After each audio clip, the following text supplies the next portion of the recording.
네, 공지를 마치고요. 지난 시간 모까지 모십도송 5절까지 했습니다. 지금 우리 회보에 5, 6, 7절이 나와 있습니다. 자, 법어봉동 일부러 뺐거든요. 노래로 하려고, 홀라리랑 맞춰서 노래로 하려고 법어봉독순을 뺐어요. 네, 한번 힘차게 내용을 음미하면서 불러보시겠습니다.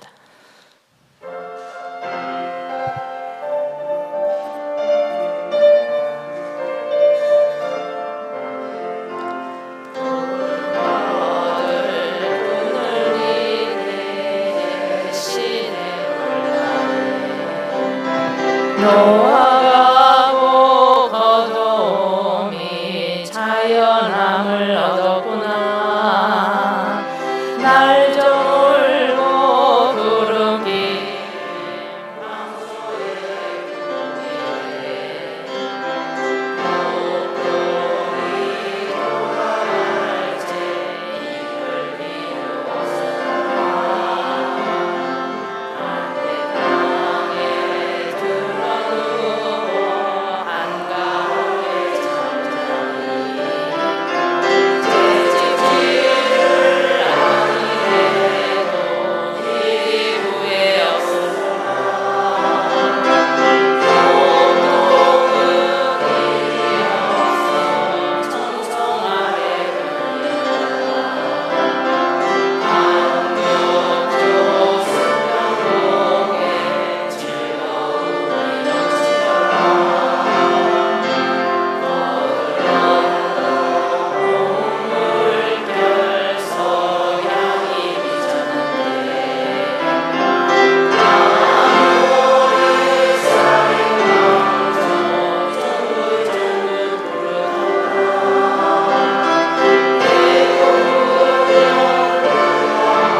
노래가 참 좋죠.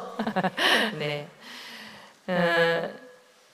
이 단계는 옆에 이제 알기 쉽게 해놓아서 우리 원불교의 법이 등급하고 비유를 해서 꼭 이렇다 이게 정답이다 뭐 이렇게 할 수는 없지만 이렇게 한 것은 경산 상사님이 지금 이렇게 하신 거예요. 그러니까 5절 길들다는 우리로 법이라면 정식 법마 상정급이다 이렇게 하셨습니다. 법마 상정급, 정식 법마 상정급 정도 되면 아직은 중생이에요. 중생이지만 가장 상급 중생입니다.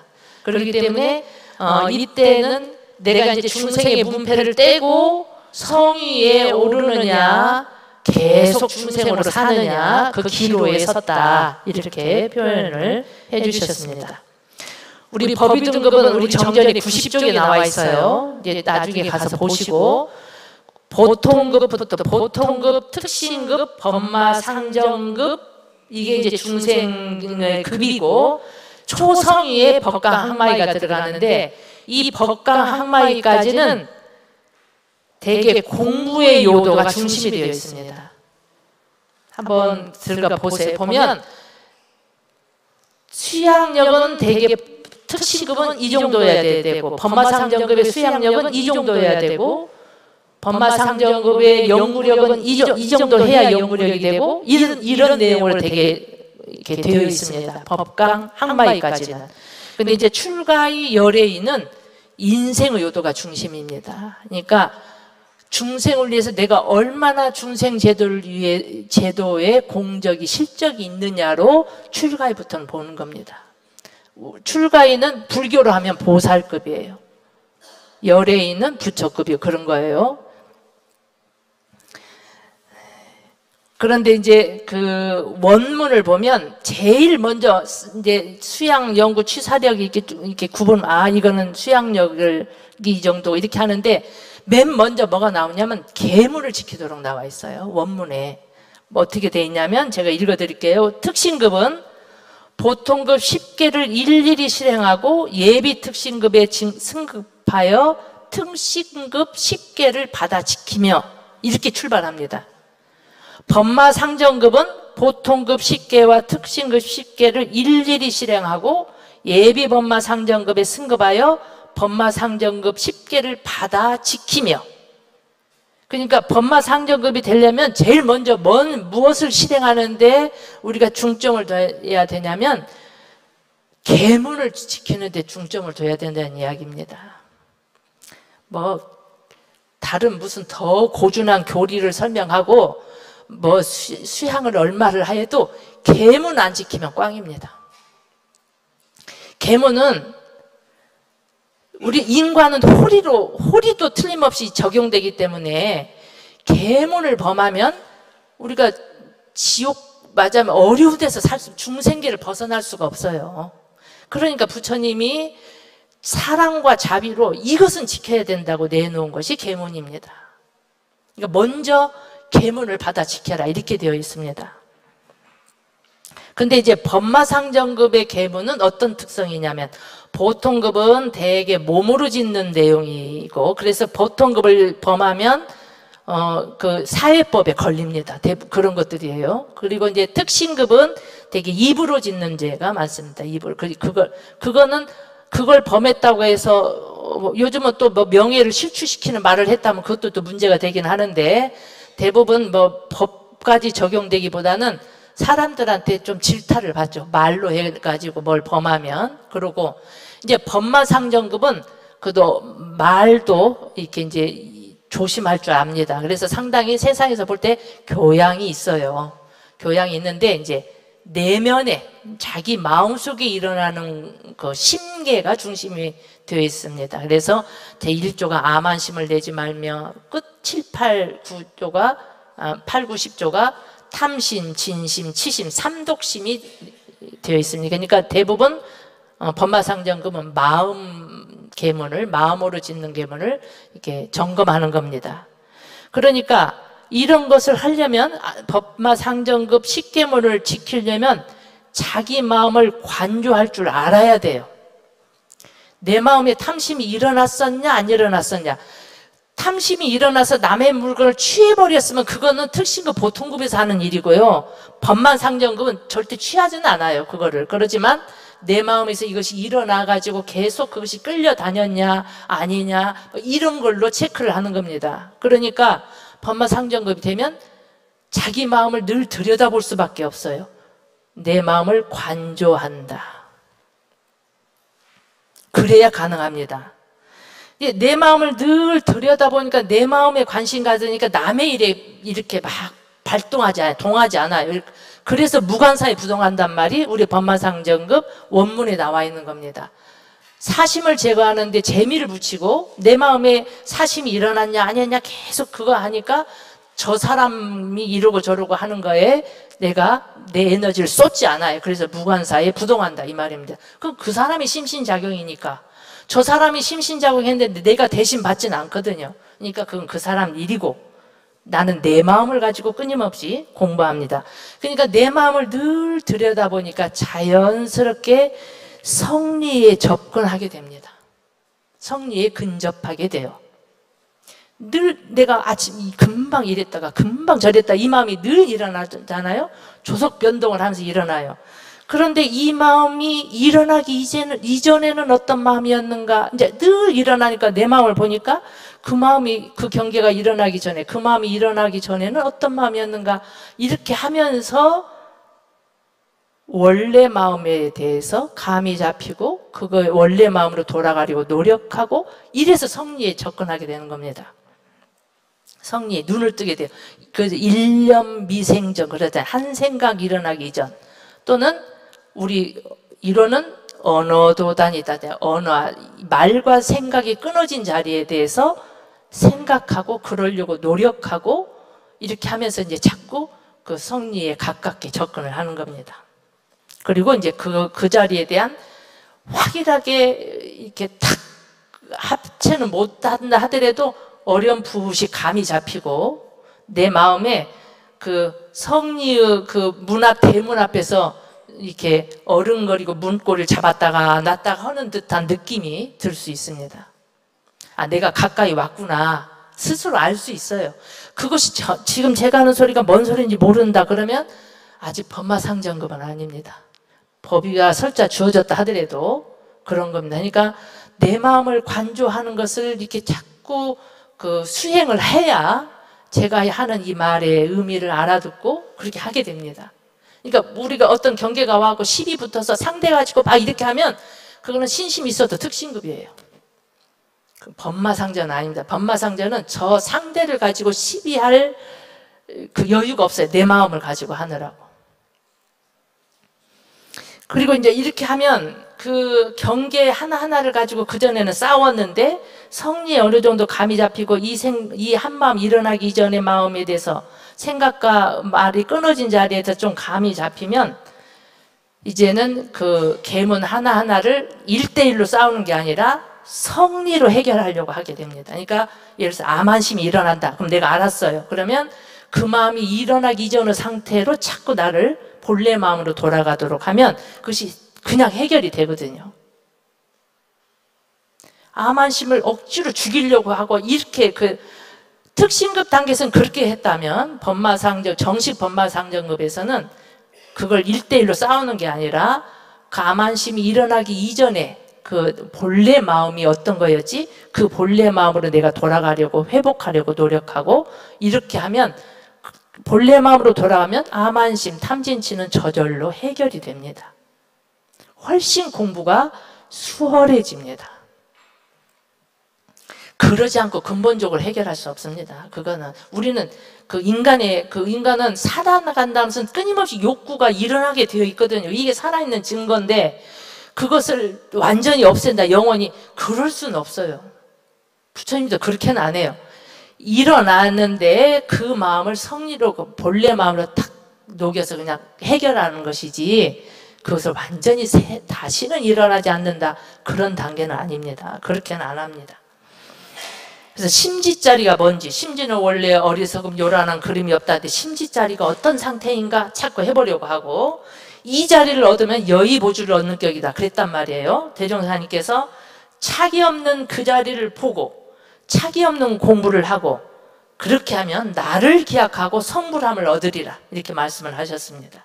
그러니까 이제 이 법마상접, 정식 법마상정급이 되면 중생 중에서 가장 고급 중생이라서 이게 그 문턱에서 이걸 가지고 이제 한참 열심히 하는 겁니다.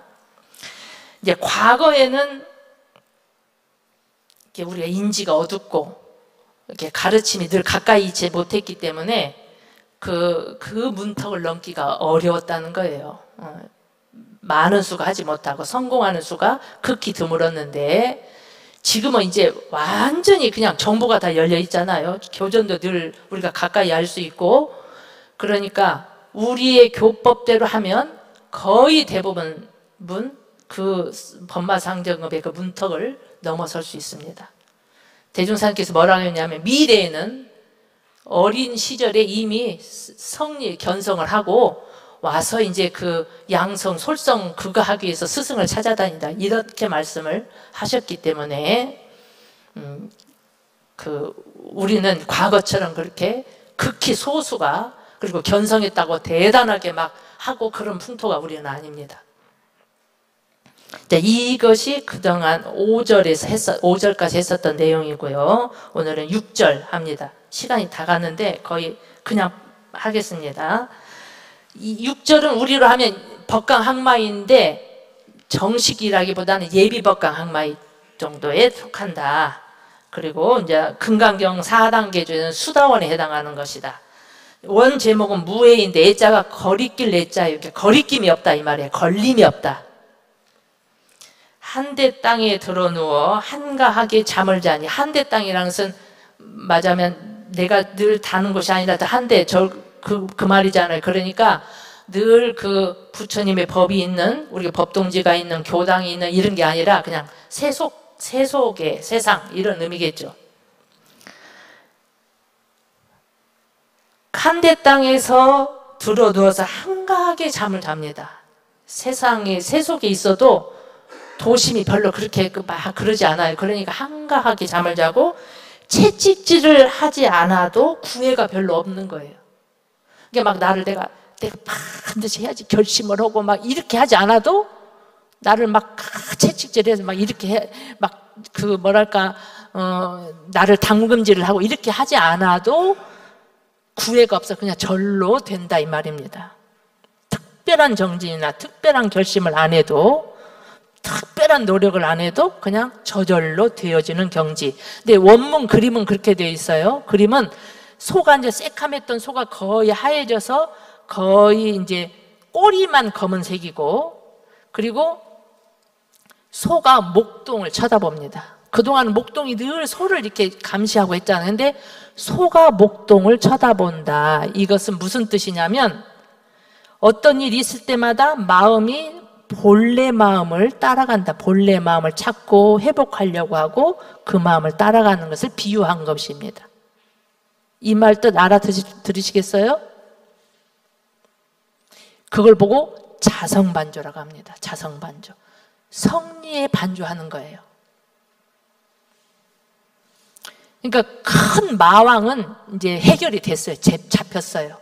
그러니까 이제 그걸 경산 상산이 뭐라고 비유했냐면은 적과 싸우는데 그 나라의 수도는 점령을 했어요. 근데 이제 아직 지방도시 다는 못했어도 그러니까 다 마구니를 다 해결을 못했지만 큰 건 싹 잡았단 말이에요. 그래서 내가 이렇게 맞으면은 조절할 수 있는 능력이 생긴 상태다. 근데 이때부터 스승이 될 자격을 점차 갖추게 되고 이때부터는 제가교도를 하더라도 새 속에 살아도 거진 출진이다. 새 속에 살아도 그 티끌, 새 속의 티끌을 떠났다. 이게 거진 출진이란 말이잖아요. 새 속에 티끌 속에 거해도 있어도 그 티끌을 벗어났다. 우리가 그 아침에 우리 자선에 오시는 월초 기도 때 한 번씩 오시는 분들 보면은 이제 그 기도 끝날 때 우리가 전무 출신의 도를 암송을 해요. 근데 왜 거진 출신의 도는 없는지 그 전에 그런 의문을 가졌던 분이 있었대요. 그랬는데 뭐라고 하셨냐면 거진 출신은 전무 출신의 도와 같다 거의. 그렇기 때문에 거진 출신의 도를 따로 하지 않는다. 새 속에 살아도 그 마음은 이미 성스러운 거예요.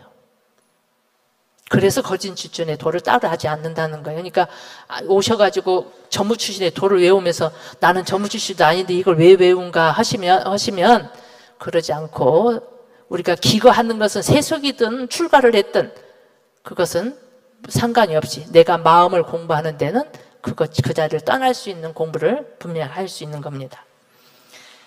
그래서 이제 이때 그 성리 공부에 주력을 해야 되겠죠. 그래서 성리의 토를 따라야 되고 반야신경의 조견 오온개공할 때 조견이라고 하는 것이 바로 그겁니다. 그 자리를 비추어서 보는 겁니다. 비추어서 녹여버리는 거예요. 한대 땅에 들어누워 한가하게 잠을 자니 어떤 역경 난경을 당해도 이제는 어느 정도는 좀 휘둘리고 할 수도 있죠. 좀 힘들기는 하지만 그래도 바로 편안함을 얻을 수 있는 정도는 됩니다. 채찍질을 아니해도 별로 구애가 없다. 특별하게 노력하지 않아도 저절로 되고 혹 어려운 경계가 와도 자기가 탁 이렇게 어떤 걸 잡아가지고 적공을 할 줄 알아요. 그래가지고 다시 편안함을 얼마 안 가서 얻을 수 있는 정도는 됩니다. 그래서 이 단계는 세상을 바꾸지는 못해도 자기 문제는 해결할 수 있어요. 그 법과 항마에는 자신 제도가 됐다는 이야기거든요. 그러지 세상 제도는 아닙니다. 출가인은 되어야 그렇게 되는 거고 그러는데 이제 세상을 바꾸지는 못해도 자기는 늘 편안하게 살 수 있다. 누가 설사 나를 막 오해를 하고 비방을 하고 억울하게 당해도 그것 갖고 막 잠 못 자고 억울하고 화병 나고 그렇게 하지 않는 거예요. 그냥 이렇게 조금은 이제 괴롭고 했다가 쉽게 그래도 그것부터 딱 해탈할 수 있는 정도가 되는 겁니다. 그리고 자기의 과정사도 늘 어떤 일을 해결할 때 영생을 보고 하고 그리고 늘 나를 진급시키는 공부 위주로 그것을 판단하고 취사하고 이런 단계가 됩니다. 목동은 일이 없어 청송 아래 편히 앉아. 그러니까 이제 그 전에는 관심, 늘 내 마음을 들여다보는 공부를 했다면 이쯤 되면 이제 무심 공부로 들어가는 것이다. 경산 상사님이 그랬어요. 무심 공부 단계다. 그냥 내가 막 집중해서 내 마음을 들여다보지 않아도 그냥 놔두어도 이게 공부가 되는 겁니다. 그러니까 거의 자성을 떠나지 않는다, 이렇게 표현해도 되지 않을까 싶어요. 그래서 이제 그림에는 어떻게 되냐면 회초리를 드디어 놓고 악기를 들고 악기 연주를 하게 될 그림이, 그러니까 늘 편안하다는 이야기입니다. 이제 자기를 막 담금질하고 채찍질하지 않고, 그리고 이제 자기를 조절할 수 있는 역량이 된 겁니다. 먹구름이 몰려와도, 어려운 과거 생의 어려운 그 경계에 업습이 몰려와도 그것을 이게 해보고 안 되면은 가만히 기다릴 줄도 압니다. 모든 것은 변화되기 때문에 어떤 어려움도 지나가게 돼 있어요. 그러잖아요? 그러면 그걸 편안하게 지나가기를 기다릴 줄 아는 여유도 이 정도 돼야 나오는 겁니다. 그러지 않으면 막 차 안에서 방방 뛰듯이 뛰는 거예요. 그런데 그럴 것이 아니라, 이거는 맞아면 내가 이미 부처님도 이미 정한 업은 없을 수 없다고 했거든요. 그러니까 정한 업이라면 달게 받고, 그리고 이것이 모든 것은 다 지나가는 거거든요. 그러니까 그것을 기다릴 줄 아는 여유를 부릴 줄 안다. 한곡조 승평곡에 즐거움이 넘치더라. 내 마음 안에 그 마음의 기쁨, 즐거움, 심락이 솟아오르기 때문에 이제 다 악기를 들고 한곡조 승평곡을 하면서 스스로 즐긴다. 법열이 솟아오르는 그런 게 표현을 했습니다. 항마가 되면 또다시 병이 걸려요. 대개 이제 항마가 되면 아까 법마 상정급에서도 중군병 걸린다고 했잖아요. 항마이가 되면 더 심각합니다. 더 심각한데 대개 뭐가 걸리냐? 청병에 걸리고, 청병, 깨끗한, 나는 깨끗해. 나는 계문도 지키고 깨끗한데 저 중생은 저렇게 맨날 저래 가지고 청병이 걸리고요. 그리고 이게 용납을 해 안 돼. 선병, 나는 늘 이렇게 마음을 선심을, 좋은 마음을 가지고 누구 이렇게 하는데 저렇게 저 사람은 저러고, 이게 그러는 사람들과 가까이 하지 않고 이렇게 하고, 그 다음에 이제 편안하니까 그 자리에 안주하는 안일욕에 빠질 수 있다. 별로 애쓰지 않아. 왜냐하면 모든 것은 지나가고 이건 다 인과의 작용인데 내가 해가지고 되는 거 아니고 딱 기다릴 줄 알고, 그러면 그 자리에 편안해가지고 그냥 다 이가 진리가 하는 것이다 하고 뭔가 더 진화하려는, 진급하려는 노력이 없고 그러는 것입니다. 이제 이런 병증이 생긴다. 근데 이제 법강항마의 병증은 혼자 벗어나기는 어렵다고 했어요. 반드시 스승의 지도와 법동지의 도움이 함께 있어야 된다. 그렇게 말씀을 하셨습니다. 그런데 이 정도 단계만 돼도 이미 법계에서 알고 천인아수라가 호의를 이렇게 보호도 해주고 그런다는 거예요. 경산 상사님 비유에 의하면 뭐라면요, 세속에서도 성공하면 비서가 늘 따라다니잖아요. 그런 것처럼 이 정도 수준이 되면 법계에서 늘 비서가 따라다닌다는 거예요. 그런데 그거는 진짜 그렇습니다. 그 보호신장이 늘 같은 끼리끼리가 되게 돼 있거든요. 그러니까 늘 내 마음에 거친 마음, 중생 마음 막 이렇게 하면 주변의 기운도 그런 기운이 늘 따르거든요. 그러다가 기운이 아주 약하달 때 다른 영의 기운이 맞아면 이렇게 하는 경우도 있잖아요. 그런데 늘 말하자면은 그 깨끗한 마음, 늘 그 성자의 마음 이런 것을 가지고 있으면 그 따르는 그 기운이 달라질 거예요. 기운의 급이 달라질 거 아니에요. 그래서 자연 보호를 받게 되고 법계에서 먼저 아는 것이다. 이렇게 말씀하셨습니다. 여기까지 하겠습니다. 다음에 한 번만 더 하고 끝내겠습니다. 이 다음에.